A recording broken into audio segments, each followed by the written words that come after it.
Now let us say just a few words about inner speech or interior speech, or inner discourse or interior discourse. Narrated silent, unuttered characters discourse is most often composed of a variety of discourse types or speech types, including narrated stream of consciousness, quoted stream of consciousness, psychonarration, free indirect style, interior monologue, soliloquy, inner voice, internal speech, etc. Kukharenko argues that all the above types can be united under a general term, inner speech or interior speech, which presents silent thoughts, psychological states of a character. According to him, the two terms, character's inner speech and character's represented inner speech, should not be confused. It must be pointed out that we should draw a line between the two terms, character's inner speech and so-called character's represented inner speech, which also reveals the tendency of depicting character's thinking. The latter is close to the character's inner speech in essence, but differs from it in form. It is rendered in the third person singular and may have the author's qualitative words. So it reflects the presence of the author's viewpoint alongside that of the character, while inner speech belongs to the character completely, formally too, which is materialized through the first person pronouns.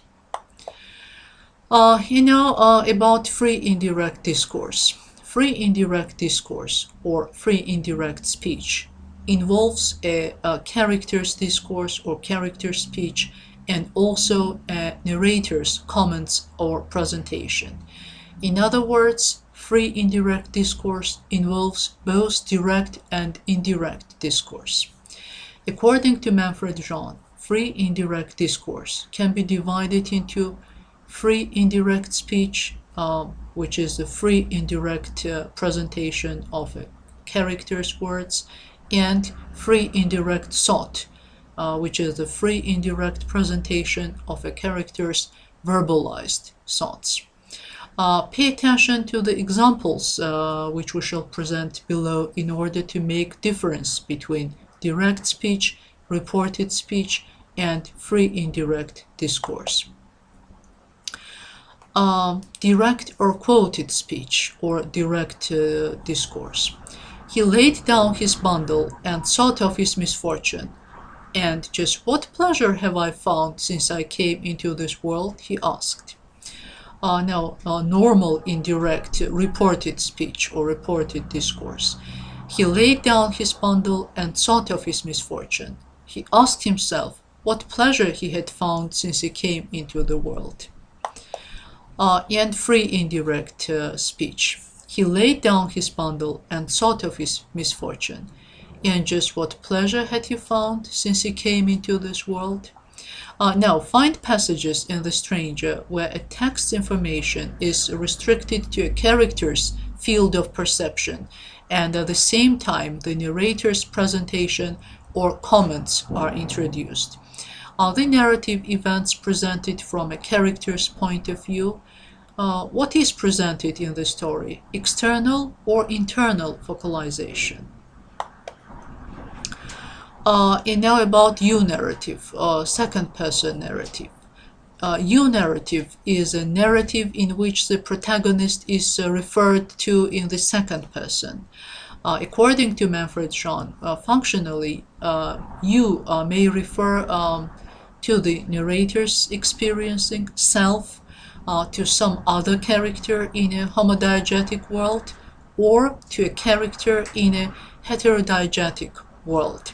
The narrator in the story addresses an addressee using the second person pronoun you. You could just see. So is this addressee a reader or another character in the story, or a hypothetical audience? Can you tell whether you is singular or plural? And about Mansfield's style. In her deceptively simple stories, Catherine Mansfield introduced many new literary techniques. Her stories, the stranger among them, are written in the modernist mode.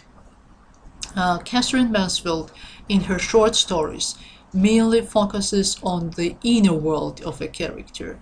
She is less interested in the character's external action, and much of the narration is located within the minds of her characters. It was as plain as a pikestaff that she was by far the most popular woman on board, and she took it all, just as usual, absolutely composed, just her little self, just Jenny all over, standing there with her veil thrown back. Hammond never noticed what his wife had on. It was all the same to him whatever she wore. But today he did notice that she wore a black costume, didn't they call it? With white frills, trimmings he supposed they were, at the neck and sleeves. All this while Jenny handed him round. "Oh, it wasn't anything in the least infectious," said Jenny. She was speaking scarcely above her breath. "It was Hart, a pose. Poor fellow," she said, "quite young," and she watched the fire flicker and fall. "He died in my arms," said Jenny. Her cool little voice, the only voice in the world for him. What do you learn about Jenny from the above episodes? And about block characterization. Block characterization is the introductory description of a character by the narrator, usually on the character's first appearance in the text, a special type of explicit characterization. What do you learn from the introductory description of Mr. Hammond?